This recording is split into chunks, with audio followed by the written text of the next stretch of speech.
Hey guys, welcome back to Bixby's Beer Review. So great to have you with me here today. So it's the month of September. You know what that means. You gotta get your lederhosen out, get your little Tyrolean hat because it's Oktoberfest. So we're gonna get into the Oktoberfest beers. So today, from the good folks out in Ashburn, Virginia's Dynasty Brewing, we have their Dynasty Fest. It is a Marzenbier. Marzenbier being what you often see as the default Oktoberfest beer at whatever festival or brewery you may be going to this month. So fair warning, the takes are going to get a little bit spicy today because, to be quite honest, I don't really like this style of beer.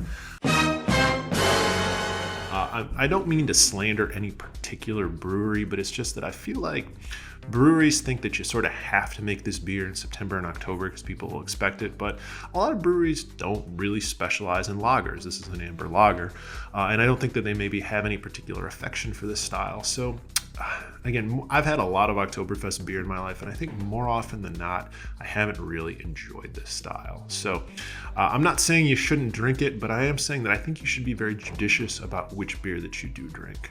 So with all that said, let's not get ahead of ourselves. Let's crack this one open, take a look, and give it its due. So the name Marzenbier is a little bit misleading. If you know any German, you know it means March beer. Well, that's not obviously when we drink it. Back in the day, they used to brew the beer in March, and then they would lager it all summer and then crack it open in the fall, which is how it came to be associated with Oktoberfest. But that said, actually in Germany today, most Germans don't drink this during Oktoberfest. They drink a different style called Fest beer, which we're going to do next. So this is actually mostly something that you'll see outside of Germany, or I guess at least made in Germany for export.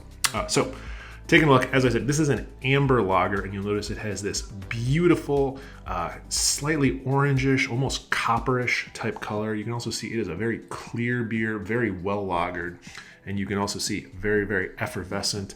Has a little bit of a head here. This is often going to be poured in a stein or possibly a boot, so you may not get a lot of head retention, but you can see this one. Very good example. You see a lot of lacing sticking around here. So it's a beautiful beer, very clear, reminiscent a little bit of Pilsners in its clarity and its higher carbonation. So that's what it looks like. Let's give it a smell. Very complex bready aroma on this one. One thing you might want to look for Oktoberfest beers that you don't really want to try are ones that have a cloying, sweet, sort of caramelly, sugary smell right off the bat. It looks very much like a beer with a lot of caramel malts in it, but it shouldn't be a sweet beer, and it shouldn't be an overwhelmingly sweet smelling beer. And here, I don't get that. Instead, I get a very rich, sort of toasted bread, biscuity, slightly sort of caramelized but not quite sweet aroma. Really runs the gamut of bready aromas, and also a very distinct note of long lagering. Lagering has a particular aroma, much like a truffle or caviar. This is a beautifully lagered smelling beer. You can tell a lot of aging went into it. So that's what it smells like. Let's give it a taste here.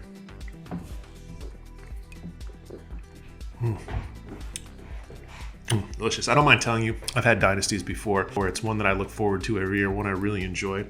And a couple of reasons for that. First, that same rich, complex, malty flavor is present here. It's not sweet at all. It's very much brown bread, almost a sort of pumpernickel bread flavor. It also has a very well-balanced bitterness to it. So although it's malt forward, it's not excessively malty.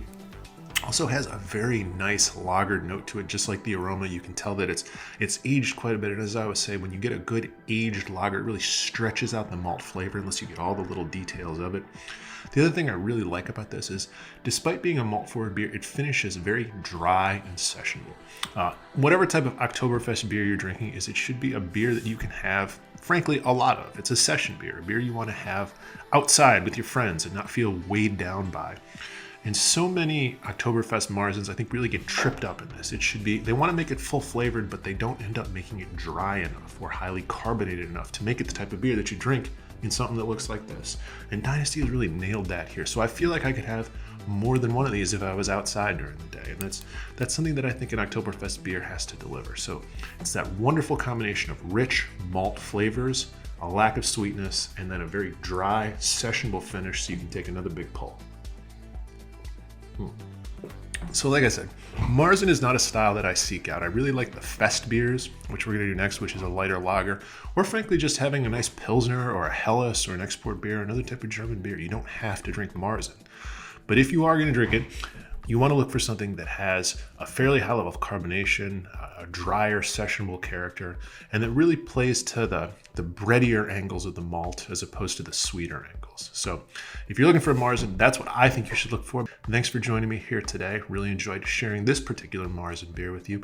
Look forward to seeing you next time. As always, like, share, and subscribe, and drop any beers you want me to do down there in the comments. And I'll see you next time. Bye now.